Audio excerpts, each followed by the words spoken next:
Nigerian author Chimamanda Adichie reminds us that the single story creates stereotypes.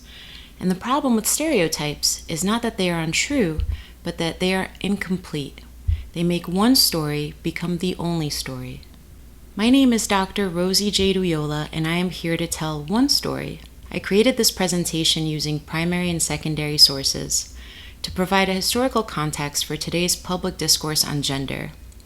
By walking you through the co-development of gender, essentialism, and violence, experiences of transgender, gender non-binary, and gender non-conforming people around the world, and action steps we can take today to build a more inclusive community for all people. This is an image of demonstrators marching around the Hungarian parliament on June 14, 2021, in protest of Prime Minister Viktor Orban and the latest anti-LGBTQIAA law in Budapest, Hungary. This summer, the parliament voted to eliminate all teaching related to homosexuality and gender change from public schools. The law associated these rights and education with pedophilia. In May, members of the Danish parliament passed a resolution against excessive activism in academic research environments, specifically citing gender, race, post-colonial, and immigration studies. Last March, Turkey withdrew from the Istanbul Convention. One of its main objections was the inclusion of protections for women and children against violence, and this quote-unquote problem was linked to the foreign word gender. Why is the idea of gender provoking a backlash around the world today? Why should we ask questions about how society is organized according to gender? Because anti-gender movements reverse progressive legislation won by both LGBTQIAA and feminist movements. Their aim is to threaten reproductive rights, protections against rape and domestic violence, and to deny legal and social rights of people who are queer, trans, and gender non-binary. Anti-gender policies result in violence. In this image, we see the family of the late Donna Nyera, a 23-year-old transgender woman who was found dead in a river near her home in the Philippines. When a trans woman is murdered, the Philippine National Police log her gender as male and vice versa for trans men. Many activists say that the stigma that continues to shadow homosexuality and queer identities often dissuades family members and friends from speaking out. Around the globe, these stories go unreported or underreported. Police and media outlets often misgender people who are killed, and their murderers go unpunished. In the United States, deaths of trans and gender nonconforming people is ever increasing. 1 year ago, 28-year-old Nina Pop was killed in Missouri. In April, Jayde Peterson, 29, was murdered in a hotel room in Charlotte, North Carolina on Easter Sunday. Not 2 weeks later, Remy Fennell, 28, was found dead at another hotel. And the following week, Tiara Banks was shot and killed while sitting in her car in Chicago. According to the Human Rights Campaign, at least 45 transgender or gender nonconforming people have been killed by violent means in 2021. In previous years, the majority of these people were Black and Latinx transgender women. Today's attacks on gender can be traced back to groups who argue that gender identity is a dangerous ideology. Although diverse in religious and cultural backgrounds, many of these groups believe that the traditional family is under attack, that children in classrooms are being indoctrinated to become queer, and that gender identity threatens to destroy masculinity, religious freedom, local cultures, and even civilization. Historical context.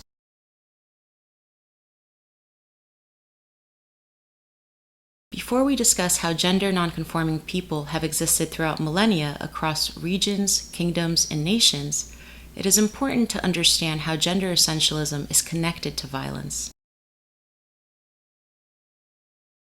Gender essentialism came from Plato's philosophy of essentialism. It is the belief that a person, thing, or particular trait is inherently and permanently male and masculine or female and feminine. This belief system inaccurately and harmfully fails to acknowledge the scientifically recognized fact that sex and gender are different, and both exist on a spectrum. Everyday examples of gender essentialism include expectations regarding gender presentation and behavior, both of which are often applied to children at a very young age. Gender essentialism hurts all of us. It pressures people to embody a societal ideal. By claiming that gender is the production of chromosomes, it invalidates intersex people and those who don't identify as being a man or a woman. It promotes both benevolent and hostile sexism. And when we claim that gender roles we know are natural, we imply that other cultures are doing things unnaturally. For example, that the higher proportion of women doctors in Russia or women soldiers in Israel is wrong. Gender essentialism maintains a problematic status quo, suggesting that women are naturally passive or that men are naturally sexually aggressive, reinforcing rape culture. Finally, if we posit that gender is fixed, rather than shaped by culture and experience, we also limit our self-expression.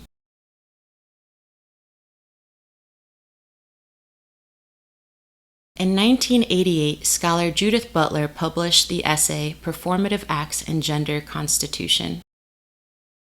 They distinguished sex from gender and addressed the misunderstandings and limitations rooted in the gender binary. Butler argued that gender is socially inherited from one generation to the next and is best understood as a performance. In it, people consciously and unconsciously communicate and express cultural ideals and norms.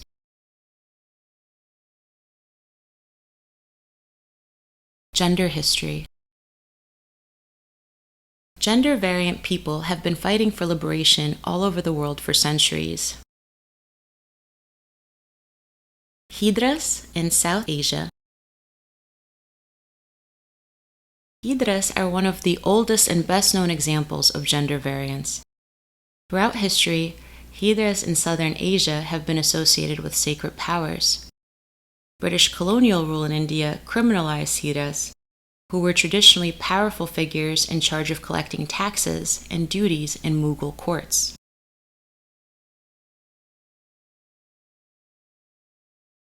Two-Spirit in North America.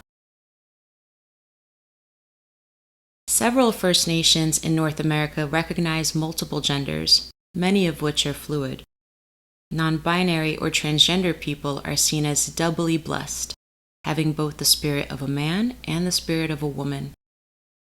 Thus, they are honored for having two spirits and are seen as more gifted than those who are cisgender. Here I am including First Nations terms for their own nations. The colonial terms are in parentheses. Gatois in Thailand. Ladyboys, otherwise known as Gatois in Thailand, are part of a thriving gender nonconforming community.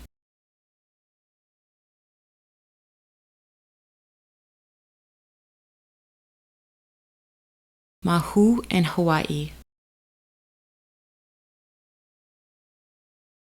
Before invaders, Hawaiians lived in aloha or harmony with the land and one another. Every person had their role in society, whether male, female, or mahu. Mahu is the Hawaiian term for people who embody both male and female spirit.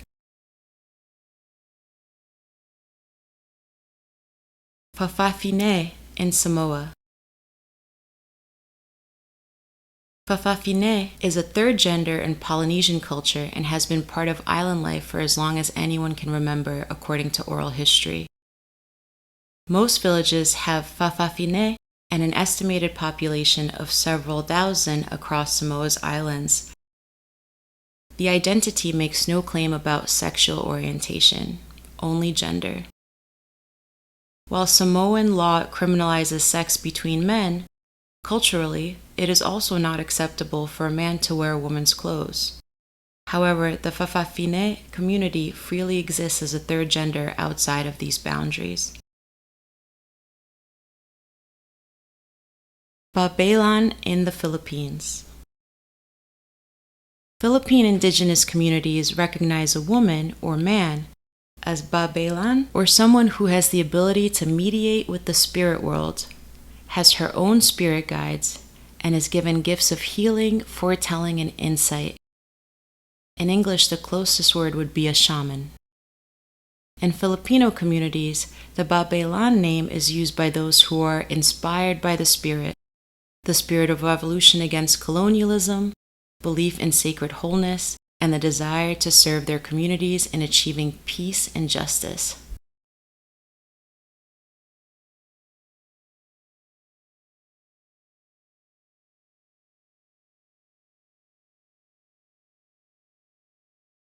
Burnasias, the Balkans. The decision to live as men is more related to gender roles in the Albanian culture rather than a statement of sexuality. These women live their lives appearing as men.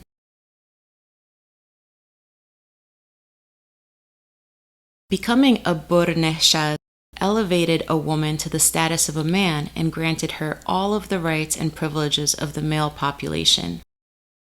They are respected and treated as important members of society. Gender variance is expressed by many African cultures for whom gender is not dependent on sexual anatomy. For several groups, neither sex nor gender are assigned at birth. Even within the boundaries of colonial Europe, gender-variant people existed. This recently discovered painting from the mid-18th century is a testament to the long-standing acceptance of cross-dressers in the city of Naples. The term femminili, which might be translated as little female men, is not derogatory but rather an expression of endearment. There even may have been a transgender ruler of Rome. Language. English speakers have used they, them as singular pronouns for hundreds of years. Moreover, language is alive and never stops expanding.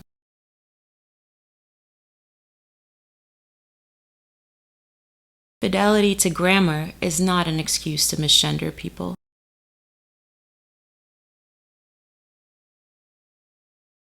According to the Journal of English Linguistics, they, them has been used to refer to individuals since the 14th century. And for those who are committed to the canon, we even have examples from Shakespeare's The Comedy of Errors,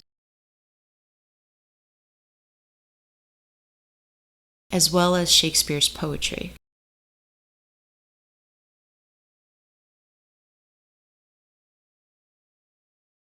American poet and civil rights activist Maya Angelou reminds us, "Do the best you can until you know better. Then when you know better, do better."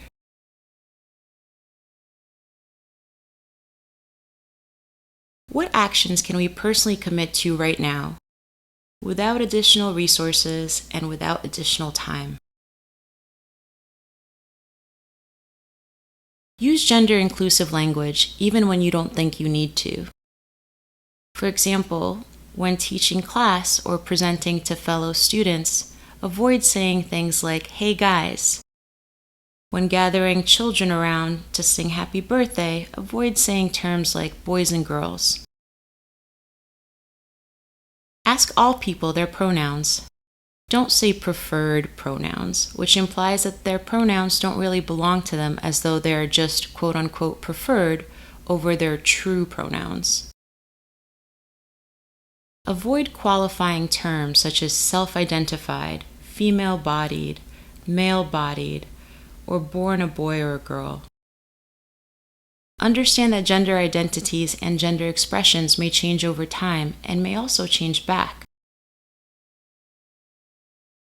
Understand that saying anti-gender comments will hurt people regardless of your intent, even if they don't speak up. And understand that if you are neutral in situations of injustice, you have chosen the side of the oppressor.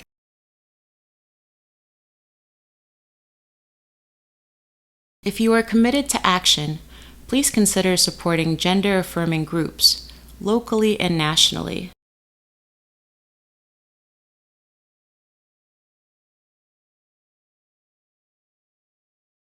Self-reflection is an integral part of growth and learning. Please take a few minutes to discuss and/or to write. What are some places other than gender that binary thinking shows up in your life? What could you learn or gain by challenging that thinking? Why do some societies give people who don't follow gender norms such a hard time? What can we do in our own community to support people of all genders? Have you ever been misgendered or accidentally misgendered someone else? How did you navigate that interaction? And if it happened again, what would you do differently?